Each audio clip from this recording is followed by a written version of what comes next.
Super धमाका, गजब का भोकाल और ऐसा ताना मारा है, ऐसा सटार मारा है कि पूरा देश हंसते हंसते पागल हो रहा है। मजा आ रहा है। मेरा जूस कहाँ गया? आर्यन खान ने अपनी पहली वेब सीरीज को रोस्ट ऑफ बॉलीवुड बना दिया है। टॉप 10 रोस्ट जिनको किया गया है उनके ऊपर ये एपिसोड। नमस्कार, मेरा नाम है मनीष शर्मा और आप देख रहे हैं जनगण मन रिएक्ट्स। यार देखिए, ये पूरा का पूरा जब आर्यन खान की जब पहली वेब सीरीज लॉन्च कर रहे थे तो फील क्या हो रहा था, यार शाहरुख खान का बेटा है, क्या करेगा, कैसा करेगा। नजर सबकी लगी हुई है कि भाई नेपो किड है, नेपो किड कर क्या सकता है, नेपो किड कर क्या लेगा। मतलब इसी तरह के कमेंट्स बहुत आ रहे थे। देख रहे थे शाहरुख खान का बेटा मतलब एक्टिंग नहीं कर पा रहा इसलिए शायद यहाँ आ रहा है। लेकिन भाई लड़के ने आया और लड़के ने एक चीज दिखा दी कि वो यहाँ क्यों आया है। उसकी नजर से बॉलीवुड कैसा दिखता है, उसकी समझ से बॉलीवुड में क्या है और बॉलीवुड को देखने का नजरिया। अब क्योंकि वो यूथ भी है, बॉलीवुड के जो साइड इफेक्ट हैं वो भी झेला है कि भाई जेल भी जाना पड़ा 3 हफ्ते तकरीबन।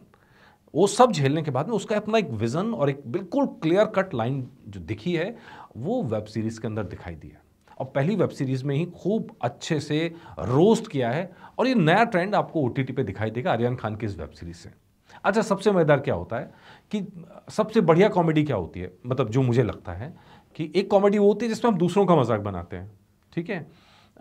किसी को चुप सकता है, किसी को नहीं चुप सकता, लेकिन सबसे अच्छी कॉमेडी वो होती है जिसमें इंसान अपना खुद मजाक बना रहा हो, मतलब जोक्स हैं अपने ऊपर सुना रहा हो या कुछ ऐसे करके। तो वो कॉमेडी दूसरों को कम चुपती है, हंसाती ज़्यादा है। ये बॉलीवुड के अंदर से निकली हुई कॉमेडी है जो बाकी सबको हंसने के लिए मजबूर कर रही है। तो इसके अंदर एक अहम पार्ट 10वें नंबर पर इस लिस्ट में पेपराजी भी हैं। जो पेपराजी बॉलीवुड का अहम हिस्सा है, मतलब बॉलीवुड की सारी खबरें पेपराजी के जरिए आम लोगों तक पहुंचती हैं। हालांकि अब तो ट्विटर भी हो गया है, दूसरे सोशल हैंडल्स भी हो गए हैं, लेकिन अब भी पेपराजी को इस्तेमाल किया जाता है। मतलब जैसे जो इसके अंदर नहीं है, हालांकि कई बार क्या होता है कि एयरपोर्ट जा रहा है कोई हीरो हीरोइन टाइप का, तो पेपराजियों को फ़ोन जाते हैं कि भाई आ जाओ, हम जा रहे हैं, प्लीज़ हमें कवर कर लो। और कवर करने के कई बार पैसे भी दिए जाते हैं। तो कवर करने के पैसे दिए जाते हैं ताकि उनकी रील्स बन सकें और वो फ्लॉन्ट करते हुए निकल सकें, ओ please don't click, please don't click, इस टाइप में। हालांकि इस वाली सीरीज़ के अंदर मुझे वो नज़र नहीं आया, लेकिन हम क्योंकि मीडिया में रहे हैं इसलिए हम जानते हैं कि इस तरह की चीज़ें होती रहती हैं। तो भाई पेपराजी क्या क्या करते हैं ये बॉलीवुड वालों की नज़र से एकदम, मतलब आप देख रहे हैं एंगल चेंज हो गया। तो बॉलीवुड की नज़र से पेपराजी क्या करते हैं, दिशा पाटनी का फोटो खिंचाने आती हैं, दिशा पाटनी जैसे ही कोट ऊपर करती हैं सारे वो चिल्ला पड़े, ओ मैम ये क्या कर दिया। मतलब ये वाला हाल है जो वाकई में हम लोगों ने देखा ऐसे होते हुए। तो भाई लाइन से पेपराजी पूरी सीरीज के अंदर 7 एपिसोड्स हैं, 7 एपिसोड में जगह जगह पेपराजीज की बैंड बजाई गई है। फोटोग्राफर जो फोटो क्लिक करने के लिए प्राइवेसी में दखल देते हैं, फोटोग्राफर जो एक क्लिक के लिए, मतलब अगर कोई नोन नहीं है तो उसको छोड़ा नहीं खींचनी फोटो, उस टाइप का, और वक्त बदलते वो भी बदल जाते हैं। ये बहुत सारे ट्रेंड पेपराजियों को जम के रोस्ट किया गया है। शुरू से लेकर आखिर तक कहानी का हिस्सा भी है और रोस्टिंग भी उनकी धमाकेदार चालू है। तो मेरे हिसाब से नंबर 10 पर है। नंबर 9 पर क्या है उस पर बात करते हैं। नंबर 9 पर है मूवी माफिया। यार हम जब रिव्यू करते हैं तो हम रिव्यू करते हैं, यही चीज़ हमें भी खलती है कि यार ये नए बच्चों को आने नहीं देते आगे, नेपो किड्स को लिए जाते हैं। अच्छा, ये बाहर वाले लोग बोल रहे हैं। आर्यन खान की वेब सीरीज़ के अंदर करण जौहर एग्जैक्टली यही करते हुए दिखाई दिया कि नेपो किड है, अच्छा उसी को आगे बढ़ाना है, उसी के ऊपर फिल्म बननी है एंड ऑल दैट। तो भाई ये मूवी माफिया 3 फिल्म का कॉन्ट्रैक्ट करवा लेंगे और फिर अगर आपने कुछ गड़बड़ की तो आप कोई दूसरी फिल्म ना साइन कर सकते हो ना कहीं काम कर सकते हो। करण जौहर कहते हैं कि मूवी माफिया से पंगा लोगे तो ये नहीं होगा। और सोडा बाला बेसिकली मूवी माफिया की तरह दिखाई दिए, करण जौहर मूवी माफिया की तरह यहाँ दिखाई नहीं दिए हैं। हालांकि हम सब जानते हैं बॉलीवुड में कई सारे मूवी माफिया हैं, कई सारे गैंग्स हैं और वो गैंग्स किसी और को आगे बढ़ने नहीं देते। वो गैंग्स या तो आपस में फिल्में करेंगे या उनके ग्रुप का कोई बंदा है तो उसको आगे बढ़ाया जाएगा, दूसरों को आगे नहीं बढ़ाया जाएगा। हमने देखा है बड़ा बड़ा स्टार्स इसके शिकार हुए हैं। इन्हीं में से एक नाम है गोविंदा का, जो किसी कैंप का हिस्सा नहीं थे। ऐसे और भी बहुत सारे नाम हैं जो किसी कैंप का हिस्सा नहीं थे लेकिन उनको किनारे कर दिया गया, क्योंकि जो कैंप्स का हिस्सा है, जो एग्जैक्टली शब्द है मूवी माफिया जिसको कहा गया, वो कैंप्स का हिस्सा कैंप्स में ही आगे बढ़ता है। इस पे भी अच्छा खासा रोस्ट किया गया है और इसके लिए भाई मानना पड़ेगा, दिलेर बंदा है आर्यन, और जिस दिलेरी के साथ उसने इस चीज़ को रोस्ट किया है, सामने लाया है, ये वाकई में काबिल तारीफ है। नंबर 8 पर मेरे हिसाब से है फिल्म क्रिटिक्स। अब यहाँ पे फिल्म क्रिटिक्स में एक तोतला क्रिटिक जो आप सबने देखा है, टारगेट्स की चाटते चाटते तोतला हो गया। हाँ, तूतिया। उसके अंदर चाहे राउंड टेबल आप दिखा दें न्यू कमर्स की, चाहे उसके कमेंट्स दिखा दें, चाहे आप उसके अंदर आपके जो कमेंट्री आती है पर्सनल लाइफ की, उसको सनसनीखेज मसाला लगा के रिव्यू करना, ये सब चीज़ें दिखाई गई हैं। और कहीं ना कहीं सिर्फ एक शख्स नहीं है, वो पूरा एक कल्चर है कि भाई जो फिल्मी सितारों की लाइफ के अंदर घुसे रहते हैं, जो फिल्मी सितारों की चीज़ों को सनसनीखेज लगा के पेश करते हैं, जो इतनी आलोचना करते हैं जिसका कोई लॉजिक नहीं होता।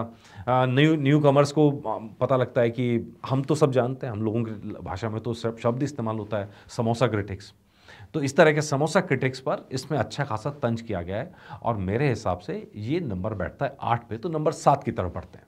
नंबर 7 पर हैं राजकुमार राव। अब ये रोज तो जिस तरह से उनके डायलॉग कहलवा दिए गए हैं कि भाई मेरी कोई पीआर टीम नहीं है और ये नहीं है या और तो मुझे ही मिलेगा एंड ऑल दैट, राजकुमार राव को शामिल किया गया, कैमियो है उनका भी, और राजकुमार राव को यहाँ पे थोड़ा सा रोस्ट किया गया है और बाकायदा खुशी खुशी उन्होंने अपना रोस्ट करवाया भी है।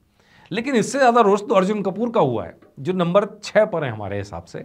अर्जुन कपूर के पास ज़्यादा डायलॉग भी नहीं दिए गए हैं। राजकुमार राव कुछ कहते हैं तो उसके कमेंट में कुछ कहते हैं कि भाई मैं बहुत मेहनत करता हूँ, मेरे को अवार्ड में नॉमिनेशन मिला है, तो अर्जुन कपूर कहते हैं यार मुझे तो बिना मेहनत के ही मिल गया। मतलब ये गजब था, ये गजब पंच लाइन थी। इसके अलावा जहाँ पर भी वो छोटे से सेक्शन के अंदर आते हैं लास्ट के एपिसोड्स में, 6ठे एपिसोड में, तो दोनों जहाँ आते हैं उसमें कई सारे सितारे वहाँ पर आते हैं और सबको रोस्ट किया गया है।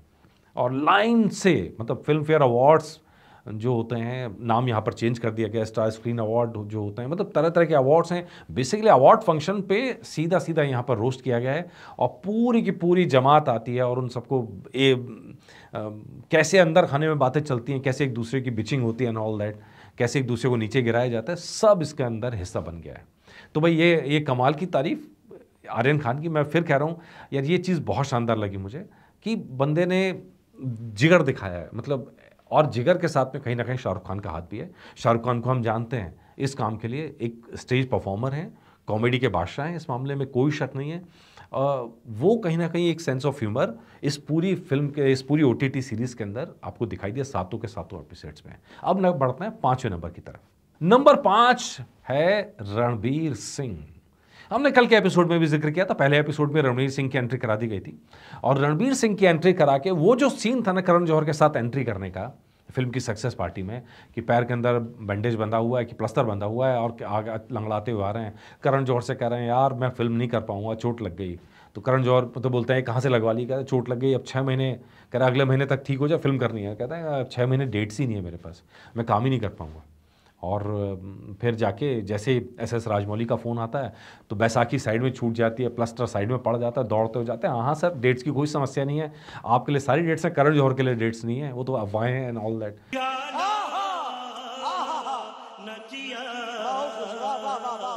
ये पूरा का पूरा जो सीक्वेंस है, ये सीक्वेंस वाकई में हंसाने वाला सीक्वेंस था। और जिस तरह वो आगे परवेज जो कैरेक्टर है उसके साथ बात होती है तो परफेक्टली, हालांकि रियल लाइफ में आप देखेंगे तो कुछ इसी तरह की समस्या रणवीर सिंह और दीपिका पादुकोण इस समय गुजर रहे हैं कि फीस बढ़ा दी है और काम के घंटे कम कर दिए हैं, साउथ से भगाया जा रहा है। तो ये और मजेदार चीज़ है कि वो राजमौली से काम मांग रहे हैं, करण जौहर से नहीं मांग रहे हैं, बॉलीवुड के हैं, तो साउथ से उन्हें भगाया जा रहा है। ये पूरा का पूरा रोस्टिंग का सीन मुझे लगा काफ़ी ज़बरदस्त बन गया है। नंबर 4 पर जिनकी रोस्टिंग सबसे ज़्यादा हुई है, करेक्टर भी अच्छा दिया है, वो है करण जौहर। यार देखो, नॉर्मली क्या होता है कि एक स्टार को जब आप लेते हो तो वो स्टार किसी का रोल कर रहा होता है, लेकिन इसमें ओटीटी सीरीज़ में क्योंकि बैट्स ऑफ बॉलीवुड नाम दिया गया, हालांकि बाद में वो बास्टर्ड्स ऑफ बॉलीवुड फाइनल में निकल के आया, तो जो करण जौहर को रोल दिया गया वो करण जौहर का ही रोल है, तो बेसिकली वो अपना ही किरदार कर रहे हैं। तो अगर वो कोई मजाक भी कर रहे हैं तो वो रियल लाइफ का मजाक ज़्यादा लगेगा बजाय ये कि फिल्म की कहानी के। तो अब यहाँ पर करण जौहर के सामने लगातार ऐसे सीक्वेंस आते हैं जहाँ वो कहीं नेपोकिड्स को बढ़ा हुआ दिखाई देते हैं। अच्छा, करण जौहर को इस मामले में तारीफ आपको करनी पड़ेगी, अपना मजाक खूब बनवा लेते हैं वो और खुशी खुशी बनवा लेते हैं।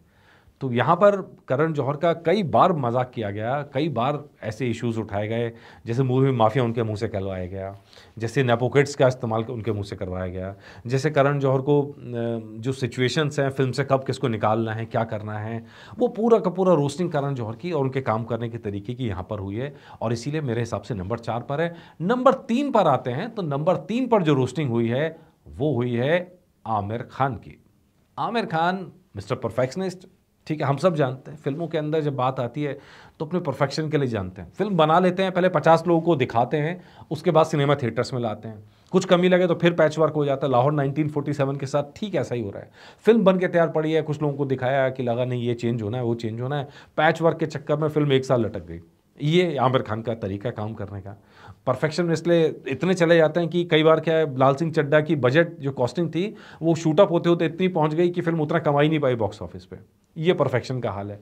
हालांकि जब अभिनय करते हैं तो दम डालने के लिए पूरी जान लगा देते हैं आमिर खान, लेकिन परफेक्शन सिर्फ रोल के लिए नहीं होता है, इडली बड़ा और बड़ा पाव के लिए भी होता है।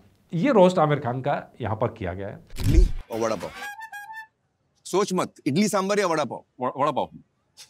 क्या यार, इडली सांभर सर, इडली सांभर सर। राजमौली के साथ डिस्कस कर रहे हैं। फिल्म का जो हीरो आसमान है, कैरेक्टर जो है वो पीछे से देख रहा है, कह रहा है यार कितनी बड़ी बड़ी बातें हो रही होंगी। और दोनों के बीच बात क्या हो रही है कि इडली सांभर अच्छा है कि बड़ा पाव अच्छा है। दोनों बहुत, राजमौली और आमिर खान बैठ के खड़े होकर डिस्कस कर रहे हैं कि नहीं इडली पावर, नहीं आमिर खान लगे हुए हैं कि भाई इडली पावर बेहतर है, वो कहते हैं नहीं बड़ा पाव बेटर है। दोनों के बीच में डिस्कशन चल रहा है। वो जो सीन है आमिर खान का, और आमिर खान की रोस्टिंग इससे आगे यहीं नहीं रुकती। आमिर खान की रोस्टिंग यहाँ जाती है, फिर वो हीरो की तरफ आते हैं, मतलब आसमान की तरफ आते हैं और बोलते हैं कि भाई इडली सांभर या बड़ा पाव। तो वो खुश करने के लिए बोलता है मुंबई का तो बड़ा पाव बोलेंगे, तो बड़ा पाव बोलता है हट हट हट। वो बड़ी हंसी है। और उसके बाद इतना ही नहीं रुकते, आगे सिक्योरिटी गार्ड से आके पूछते हैं कि भाई बड़ा पाव या इडली सांभर। मतलब ये रोस्टिंग की 50 लोगों से राय लेते हैं और 50 लोगों के बीच परफेक्शन वो एक एक छोटी छोटी चीज़ में बहस करते हैं। ये आमिर खान की यहाँ रोस्टिंग खूब ज़बरदस्त तरीके से की गई, देख के मज़ा आया। नंबर 2 पर है सलमान खान। सलमान खान का रोल बहुत छोटा सा है, मतलब एक ही एपिसोड में है और उस एपिसोड का नाम बुलशिट पार्टी है। बहुत कम देर के लिए कैमियो है और कैमियो पार्टी के अंदर नज़र आते हैं। तो इधर उनका डायलॉग एंट्री होती है कि बुलशिट पार्टी, बुलशिट पार्टी। फिर वो पलटते हैं और एकदम चेहरा बदल लेते हैं, बड़े स्माइल के साथ, बड़ी प्रेम वाली अंदाज में आके पूछते हैं बेटा वो हम लोगों ने कि पार्टी बड़ी अच्छी है, अच्छा आप रुकिए मैं पापा को बुलाती हूँ। फिर वो कहते हुए निकलता है कि पापा, बस इसी बात का तो डर। यार ये जो कलाकारी आर्यन खान ने की है ना, मतलब हर कैरेक्टर से वो कहलवा दिया जो मीडिया कहे तो कलाकार बुरा मान जाते हैं।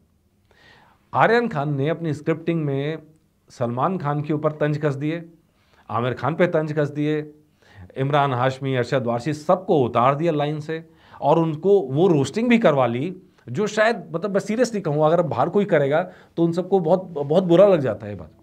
सलमान खान कहते हैं मेरी पर्सनल लाइफ है, क्यों इंटरफेयर करते हो। लेकिन जब रोस्टिंग की बात आती है तो आर्यन खान की रोस्टिंग में खुश होकर उन्होंने बोल दिया इसी बात का तो डर है, पापा बनने का तो डर है। तो भाई ये चीज़ें, हालांकि उनका डर शादी का भी है और जहाँ तक हम जानते हैं कि उनको शादी का ज़्यादा डर है, और वो कई बार कमेंट भी कर चुके हैं इस बारे में। खैर वो उनकी पर्सनल लाइफ, लेकिन ये रोस्टिंग उनकी इसमें हो गई। लेकिन नंबर 1 रोस्टिंग अगर किसी की हुई है तो आर्यन खान ने की है अपने पापा शाहरुख खान की। यार पूरी सीरीज़ के अंदर ये वाले सीन जहाँ आते हैं शाहरुख खान वाले, खूब जम के हंसी आती है। अच्छा, पहले सीक्वेंस बढ़ा दिया गया कि बादशाह जो है, बादशाह को एंट्री कराई गई, तो बादशाह ने भी कैमियो कर लिया है। तो पहले बादशाह के साथ तनातनी कराई गई और फिर वहाँ डायलॉग आता है घंटे का बादशाह। फिर बाद में जब शाहरुख खान की एंट्री होती है, शाहरुख खान भाई अवतार नाम का कैरेक्टर से मिलने आते हैं, तो वहीं से भगा देता है घंटे का बादशाह, घंटे का बादशाह। वो घंटे का बादशाह इतनी बार रिपीट हुआ है इस सीरीज के अंदर कि मतलब वो प्रॉपर रोस्टिंग शाहरुख खान की नज़र आती है। हालांकि हंसी आती है, और शाहरुख खान की मैं इस चीज़ के लिए तारीफ़ भी करूँगा कि यार वो इस मामले में तो बड़े दिल वाले आदमी हैं, रोस्टिंग करवा भी लेते हैं और करते भी खूब हैं। तो यहाँ उन्होंने बेटे ने उनकी जम के रोस्टिंग की घंटे का बादशाह, और जब स्क्रीन पे आते हैं तो बादशाह पीछे गाना बजता हुआ भी आता है, और शाहरुख खान को इस बात पे चिढ़ते हुए दिखाया जाता है कि मुझे कोई घंटे का बादशाह बोल रहा है। और फिर एक जो साइड हीरो टाइप का है तो मतलब उसके साथ भी तानातानी होती हुई दिखाई जाती है। फिर स्टेज पे आते हैं वो अपने अंदाज में, और फिर जो आसमान है उसको अवार्ड भी देते हैं वहाँ पे। तो वो जो सीन प्रोमिनेंट सीन बन गया है वहाँ पे कि दिल्ली का लौंडा दिल्ली के लड़के को ही जो है अवार्ड दे रहा है, दिल्ली से निकला हुआ। ये बात वहाँ पे आई भी, कल मैंने एपिसोड में भी जिक्र किया था इस बात का। तो वो रोस्टिंग नहीं है हालांकि, लेकिन बाकी जो चीज़ें वहाँ पे हो रही हैं जम के रोस्टिंग। भाई घंटे का बादशाह इस सीरीज़ का लोग लॉन्ग टर्म में कुछ याद रखें ना रखें, बास्टर्ड्स ऑफ बॉलीवुड नाम याद रहे ना रहे, बैट्स ऑफ बॉलीवुड नाम याद न रहे, लेकिन घंटे का बादशाह ज़रूर याद रहेगा। क्योंकि यार जिस तरह की फिरकी शाहरुख खान के लिए है आर्यन खान ने, मतलब दोनों के रिलेशंस को भी दिखाता है। लेकिन कुल मिलाकर देख के मज़ा आया। हालांकि 2-3 चीज़ें मुझे लगी जहाँ पे आर्यन खान ने बहुत समझदारी बरती है। नंबर एक, जैसे बॉडीगार्ड है, पूरी फिल्म के अंदर बॉडीगार्ड का कोई मजाक नहीं बनाया गया है। कहीं ना कहीं बचपन से प्रोटेक्टिव करा है बॉडीगार्ड ने उन्हें, तो बॉडीगार्ड जहाँ पे दिखाए हैं प्रोटेक्टिव ही दिखाए हैं, लॉयल ही दिखाए हैं। फैंस को कहीं बुरा नहीं बोला है। ये मुझे बड़ा अच्छा लगा देख के। फैंस नारे लगा रहे हैं, ठीक है, मतलब, लेकिन उनको अपनी तरफ से ना तो रोस्टिंग की है और ना कोई एक सिंगल डायलॉग है कि लोग पागल हो गए एंड ऑल दैट, इस तरह का कुछ भी, ठीक है। इसके अलावा मुझे ऐसा लगा कि पूजा डडलानी का बहुत इम्पैक्ट है उनके ऊपर, क्योंकि जहाँ मैनेजर की बात आ रही है तो मैनेजर की लॉयल्टी की बात आ रही है, और वो लॉयल्टी जो कैरेक्टर है मैनेजर का उसके अंदर दिखाई दी है। तो खैर ये सब चीज़ें कुछ अच्छे पॉइंट्स आर्यन खान ने रखे हैं, और कुल मिला के एक अच्छी सीरीज़, देखी जाने वाली सीरीज़ है। आपको सीरियल के आखिरी में ऐसा कोई हुक नहीं मिलेगा कि अगला सीरियल आपको देखने के लिए मजबूर होना पड़े, लेकिन कहानी का जो पूरा OTT सीरीज़ है इसका कंटेंट ऐसा है, हमें भी लगता है यार आगे होता क्या क्या बॉलीवुड में, यार वो तो देख लें वो चल क्या रहा है बॉलीवुड में। क्योंकि पहली बार बॉलीवुड का जो हम नेपो किड्स बोल देते हैं या स्टार किड बोलते हैं, वो स्टार किड की निगाह से बॉलीवुड दिखाई दिया है, जहाँ वो ये बताता है कि जब 4-5 फिल्में फ्लॉप हो जाती हैं तो अंधेरा हमारे अंदर भी आता है। तो ये जो पर्सपेक्टिव है, ये पर्सपेक्टिव पहली बार आया है। एक्टिंग करते उन्हें कई बार देखा, लेकिन उनकी बातों को डायरेक्शन के जरिए पहली बार सामने आया।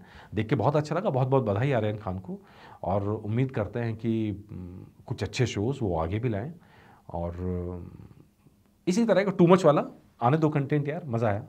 इसका पार्ट 2 आए तो और अच्छा लगेगा। बाकी आप लोगों की राय जो हो मुझे कमेंट करके ज़रूर बताइएगा। नमस्कार।